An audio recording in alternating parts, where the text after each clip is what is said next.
I created a $2 billion fashion empire after my parents mocked my dreams. Now they're desperate because I bought out every store that sells to them and cut them off. Welcome back, family.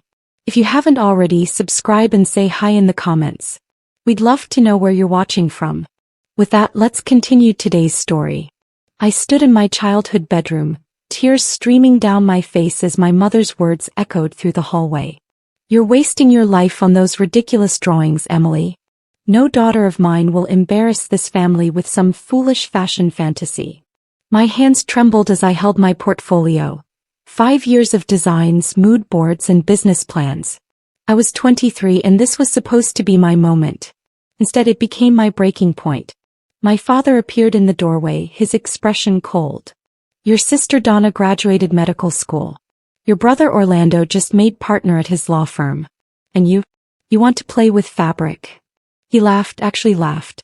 We didn't sacrifice everything to raise a failure. The words cut deeper than any knife.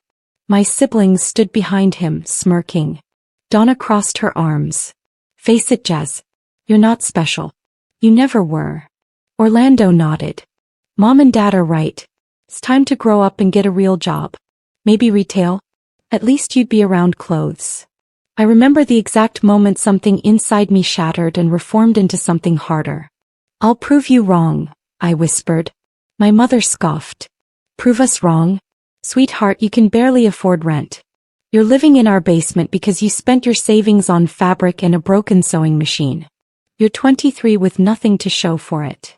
That night I packed everything. Every sketch, every dream, every piece of myself they tried to diminish. As I loaded my car, my father called out, "Don't come crawling back when reality hits you." I didn't look back. I couldn't. If I had, they would have seen me breaking. I slept in my car for 3 weeks. Every morning, I'd wake up in the parking lot of a 24-hour gym, shower there, and spend my days at the library working on my business plan. My bank account showed $237. I'd applied to 43 fashion positions and received 43 rejections. Maybe my family was right. Maybe I was delusional. On day 24, I was sketching in a coffee shop, making my single black coffee last 4 hours, when an older woman sat across from me. "Those are remarkable," she said, gesturing to my designs. I looked up to find elegant gray eyes studying my work. "Thank you," I mumbled, closing my portfolio. "Don't hide them. I'm Vivian Davis and I've been in fashion for 35 years. I own a boutique manufacturing company." She pushed her card across the table. "I've seen thousands of designers. You have something rare, a distinct voice. Are you trained?" "Self-taught," I admitted. "I can't afford fashion school. I'm currently between situations." The euphemism felt better than saying homeless. Vivian studied me for a long moment. "I'm looking for a design assistant. It pays enough to afford a small apartment. Interested?" Tears blurred my vision. "Why would you offer this to a stranger?" She smiled. "Because 20 years ago someone took a chance on me when I was sleeping in my car too." I recognized desperation mixed with determination. It's a powerful combination. I started the next day. Vivian became more than a mentor. She became the mother I needed. She taught me the business side of fashion, introduced me to manufacturers, and most importantly, she believed in me. When my family called months later, my mother wanting to check in, I kept the conversation brief. I wasn't ready to share my small victories with people who'd celebrated my departure. 2 years into working with Vivian, I launched my first small collection. 20 pieces, all designed late at night in my tiny studio apartment. I called the line Phoenix Rising. Dramatic maybe, but it felt right.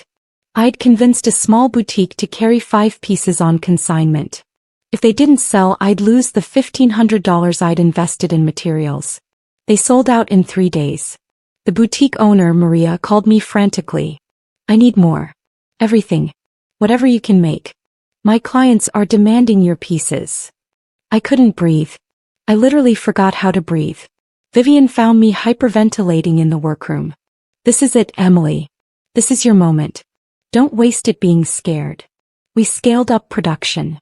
I took out a small business loan, $7,000 that felt like $7 million. 6 months later, My pieces were in 15 boutiques across 5 cities. The money wasn't substantial yet, but it was real. I was actually doing it. Late one night, exhausted and covered in thread, I almost called my mother to share the news. Almost. Then I remembered her laughter, my father's dismissal, and I put the phone down. My brother Orlando found me instead. He appeared at Vivian's workshop unannounced. Mom sent me to talk sense into you. This little hobby needs to end. You're embarrassing the family. People are asking about you and we don't know what to say. I stared at him, measuring my words carefully. Tell them I'm building an empire. Then leave and don't come back. His face reddened. You think you're special now? You're selling a few dresses. That's not success, Emily. That's luck. It won't last. I smiled then, cold and sharp. Watch me. 3 years after leaving, I got the call that changed everything. New York Fashion Week wanted me. Not in the audience as a designer. My collection would show in a small slot, yes, but I'd be there. I'd be real. Vivian cried when I told her. I knew it. From that first day in the coffee shop, I knew. Preparing for Fashion Week nearly destroyed me. I worked 18-hour days, lived on coffee and determination, and maxed out every credit card. My collection was called Unbreakable. 25 pieces that told the story of resilience through fabric and form. Each piece represented a moment I'd almost quit but didn't. The night before the show, my phone rang. Donna. I heard you're showing at Fashion Week. Mom and Dad want tickets. They want to support you now. The audacity made me laugh out loud. Now they want to support me? Tell them no. Tell them they had their chance. She sighed, condescending as always. You're being petty, Emily. Family should forgive. Family should believe, I countered. Family should support dreams, not crush them. They told me I'd fail. Let them watch from home. I hung up. My hands shook for an hour afterward, but I didn't regret it. They didn't deserve to witness my triumph when they'd celebrated my struggle. The show was transcendent. Critics called my work revolutionary and emotionally raw. Vogue mentioned me. Buyers fought over pieces. Orders flooded in, $200,000 in a single week. I remember standing backstage overwhelmed when Vivian hugged me tight. Your family's missing this. That's their loss, not yours. But even then, part of me, the daughter who'd sought approval her whole life, wished they could see me now. The next 2 years blurred into an avalanche of success.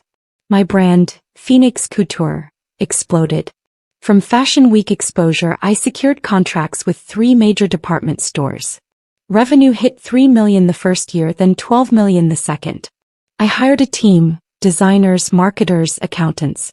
I moved from my studio apartment to a real office space with floor-to-ceiling windows. My designs resonated because they told stories. Every collection explored themes of resilience, identity, and transformation. Black women especially connected with my work. I made clothing for bodies that high fashion often ignored, in sizes the industry pretended didn't exist. My price points ranged from accessible to luxury, democratizing style without sacrificing quality. Vivian became my business partner and CFO. You're building something important, she told me during a late planning session. This isn't just fashion. You're creating representation. He was right. My runways featured models of every size, age, and shade. Critics called it refreshing. I called it necessary. Then came the Forbes article, 30 Under 30, Emily Williams Fashion's Rising Phoenix. They estimated my company's worth at $28 million. $28 million. The girl who'd slept in her car now employed 60 people. I should have felt victorious. Instead, I felt hollow. Success meant nothing when the people who were supposed to celebrate you had tried to destroy you. My mother called after the Forbes piece. I didn't answer. She left a voicemail. We saw the article, sweetheart. We're so proud. Call us back. We'd love to celebrate. Celebrate? They wanted to celebrate now? I deleted the message without finishing it. Vivian found me staring out the office windows. They'll keep trying, she warned. Success attracts people who abandoned you. Let them try, I said quietly. I'm just getting started. They showed up at my office. All 4 of them, My mother, father, Donna, and Orlando. My assistant, Kelly, buzzed me nervously. Emily, there are people here claiming to be your family? I could hear my mother's voice in the background, loud and demanding. Tell her it's her mother. She'll see us. I should have had security remove them. Instead, I let them in. I needed to see them to measure how much I'd changed against how much they'd stayed the same. They walked into my office like they owned it, taking in the mahogany desk, the city view, the framed Forbes cover. My mother moved to hug me. I stepped back. Emily, she started, voice sugary sweet. We've been trying to reach you. Why haven't you returned our calls? I sat behind my desk, creating physical distance. What do you want? My father cleared his throat. Is that any way to greet your family? We raised you better than this. The audacity was breathtaking. You raised me to believe I was worthless, I said calmly. You raised me to think my dreams were embarrassing. You laughed when I said I'd succeed. Donna rolled her eyes. We were trying to protect you from disappointment. You were so naive. I was passionate, I corrected. There's a difference. What do you want? Orlando leaned forward. We want to be part of your life again. You're successful now. We can put the past behind us. The truth crystallized in that moment. They didn't want me. They wanted access to what I'd built. My mother pulled out her phone, showing me photos. Look, we've been telling everyone about you. We're so proud. Your cousin's daughter wants to intern with you. Your aunt needs a dress for... Stop, I interrupted. You don't get to be proud now. You don't get to claim me after trying to break me. The room fell silent. Then my father's mask slipped. Listen, Emily, we need to discuss something important. Your mother and I are having some financial difficulties. We invested poorly and we're facing significant debt. We're family. Surely you could. How much? I interrupted. He looked relieved that I'd asked. 300,000. It would help us keep the house, maintain our lifestyle. You have millions now. It's nothing to you. I laughed. Actually laughed. The sound was bitter even to my own ears. Let me understand this. You told me I'd fail. You mocked my dreams. You let me become homeless rather than support me. And now you want $300,000. Donna jumped in, her voice sharp. We're family, Emily. You don't turn your back on family. You turned your back on me, I shot back. When I needed you most, you celebrated my departure. Now you need me and I'm supposed to forget. Orlando stood aggressive. You've changed. Money's made you cruel. No, I said softly. Pain made me strong. There's a difference.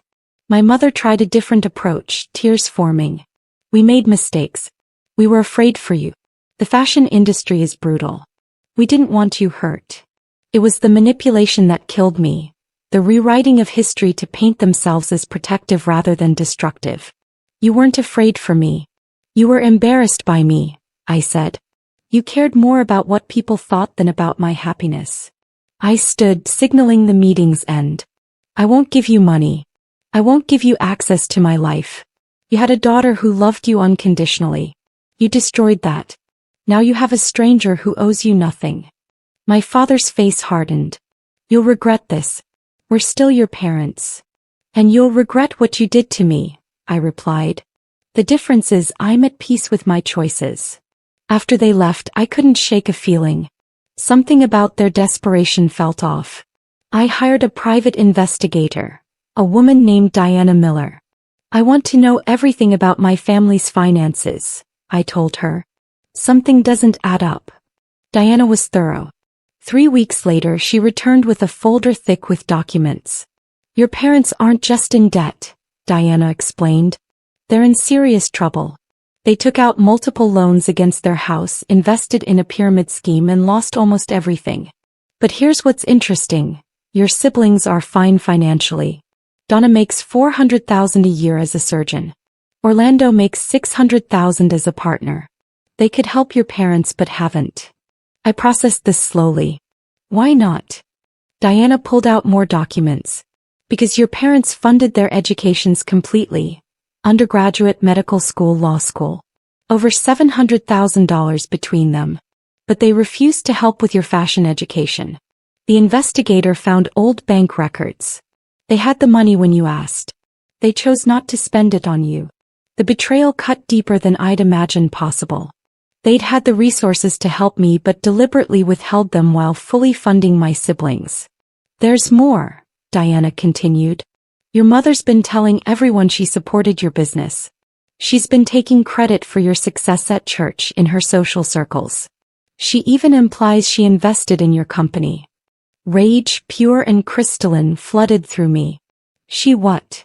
Diana showed me Facebook posts, screenshots of conversations. My mother had created an entire narrative where she was the supportive parent who'd always believed in me.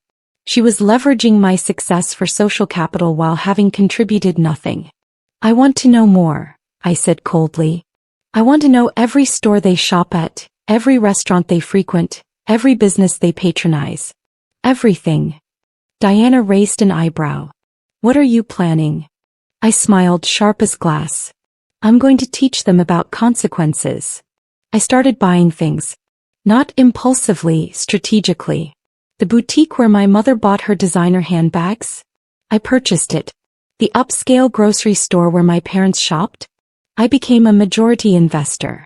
The country club where my father golfed? I bought enough membership shares to have board influence.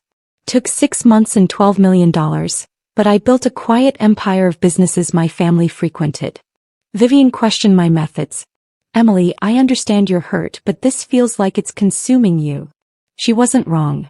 Every acquisition felt like armor, like protection from people who tried to destroy me. They tried to break me, I told her. I'm ensuring they can't touch me again. The real brilliance was in the subtlety. I didn't ban them immediately. That I watched. I saw my mother buy a $5,000 handbag at the boutique I now owned, charging it to a credit card she couldn't afford. I saw my father spend $300 on a single dinner, money he'd supposedly didn't have. They were maintaining appearances while claiming poverty. My company continued growing. We hit $75 million in annual revenue. I was invited to the Met Gala. Michelle Obama wore one of my designs. Success should have been enough. But every achievement was colored by the knowledge that my family only cared now that I was valuable. They didn't love me, they loved what I could do for them. I began implementing phase 2. Policies changed at the businesses I controlled. The boutique instituted new customer standards. The country club raised membership fees significantly. The grocery store updated their loyalty program. Nothing illegal, nothing overtly discriminatory, just business decisions that happened to impact my family. My mother called furious. The boutique won't accept my return. They said store policy changed. I played innocent. That's unfortunate, Mom. Maybe shop somewhere else. The satisfaction was cold but real. Everything escalated at Donna's wedding. I wasn't invited, of course, but social media filled the gaps. My sister's extravagant celebration. $200,000 for a single day. My parents contributed $50,000, money they supposedly didn't have. When I saw my mother's Facebook post, so blessed to celebrate our daughter's special day, something inside me snapped. They had money. They'd always had money. They just didn't want to spend it on me. I called an emergency meeting with my attorney, Richard Foster. I want to understand something. Can you legally prevent someone from shopping at stores you own? Richard looked uncomfortable. Technically, yes, if you have cause. Refusal of service is legal if it's not discriminatory based on protected classes. But Emily, what are you planning? My parents have been lying about their financial situation, I explained. They've been using my success for clout while refusing to acknowledge they nearly destroyed me. I want them to understand what it feels like to be cut off. Richard nodded slowly. I can draft something. But this will burn bridges permanently. The bridges burned 5 years ago, I said. I'm just making it official. The legal letter went out to every business I owned or had influence over. The Williams family, specifically Robert, Patricia, Donna and Orlando Williams, are no longer welcome as customers. This decision is final and non-negotiable. It was brutal. It was complete. It was necessary. The calls started within hours. My mother, hysterical. What have you done? They won't let us in anywhere. My father, threatening. This is illegal. We'll sue. Donna, desperate. Emily, please, this is affecting my reputation. Orlando, angry. You've gone too far. This is psychotic. I didn't answer. I sent a single text to the family group chat I'd been muted in for years. You taught me I was worthless. You cut me off emotionally and financially. Now you understand how it feels. Don't contact me again. The consequences were immediate and brutal. My parents couldn't shop at their favorite stores. The country club asked them to leave. Restaurants where I had connections suddenly had no availability for reservations under their names. It wasn't illegal, but it was devastating. Their social circle noticed. People talked. My mother showed up at my office again, but this time security stopped her. I watched from my window as she screamed in the lobby. I'm her mother. She can't do this to me. Kelly came to my office concerned. Should we call the police? I shook my head. Let her scream. Let everyone see who she really is. The media eventually picked up the story, not the full details but whispers. Fashion mogul Emily Williams rumored to be estranged from family. A gossip columnist reached out for comment. I declined. My silence said more than any interview could. Success was my revenge and it was complete. But victory felt hollow. Late at night, alone in my penthouse apartment, I'd remember being 7 years old, showing my mother a dress I'd drawn. She'd smiled then genuinely before life and expectations hardened her. Before my siblings' achievements made my dreams seem insignificant. When did I stop being enough? Vivian found me crying one night at the office. You've built everything you dreamed of, she said softly. But you're not happy. Revenge isn't filling the hole they left. He was right.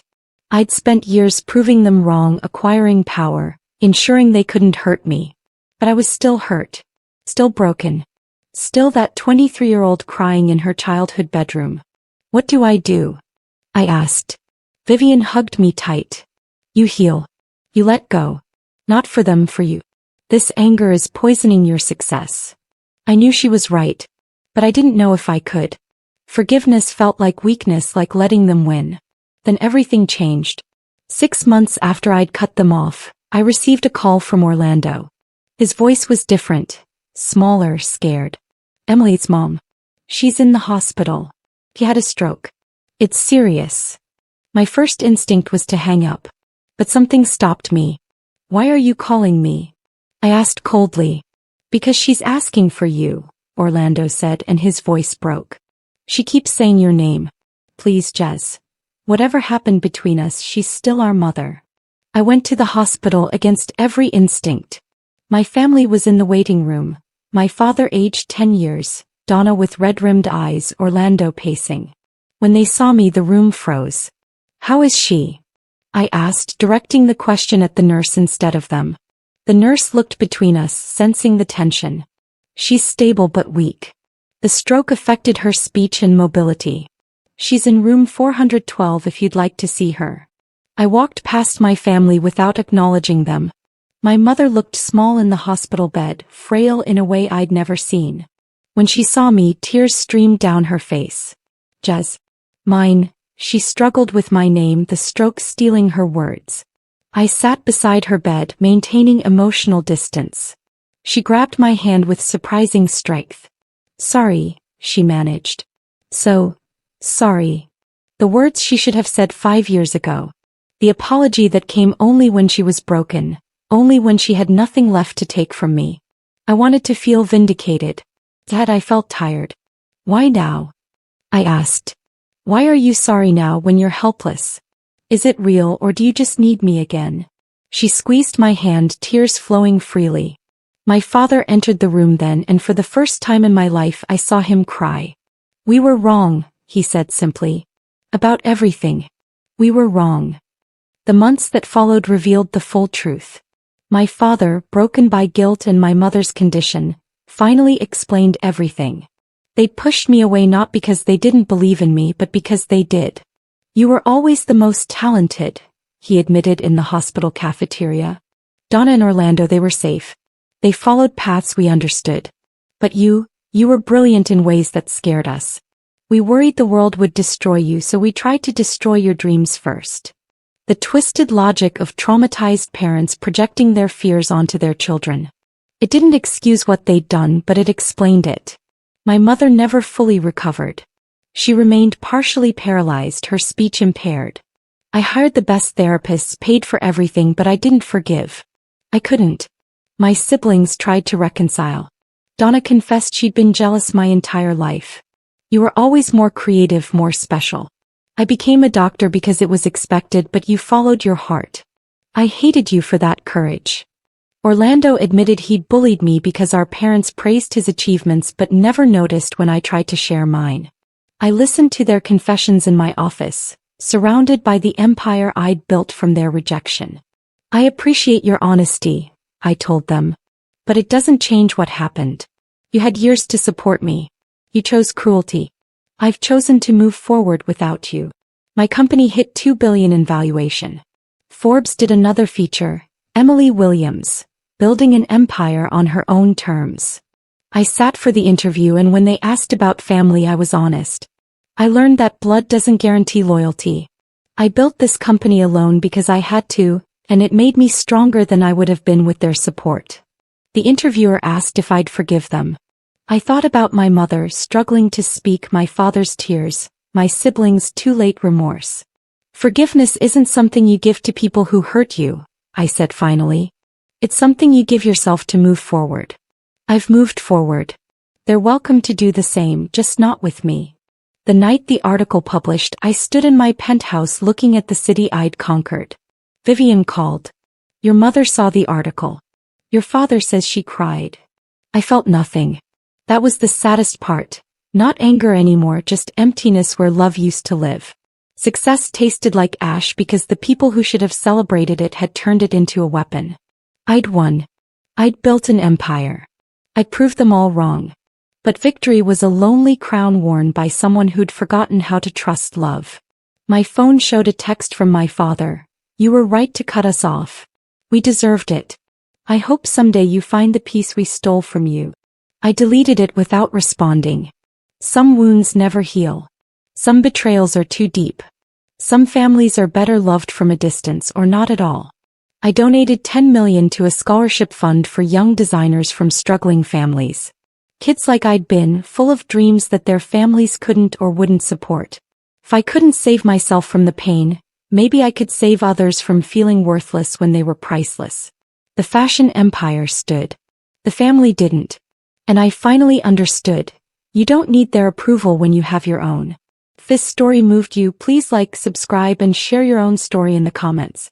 Sometimes the family we build is stronger than the one we're born into. Remember, your dreams are valid even when the people who should support them don't. Thank you for watching.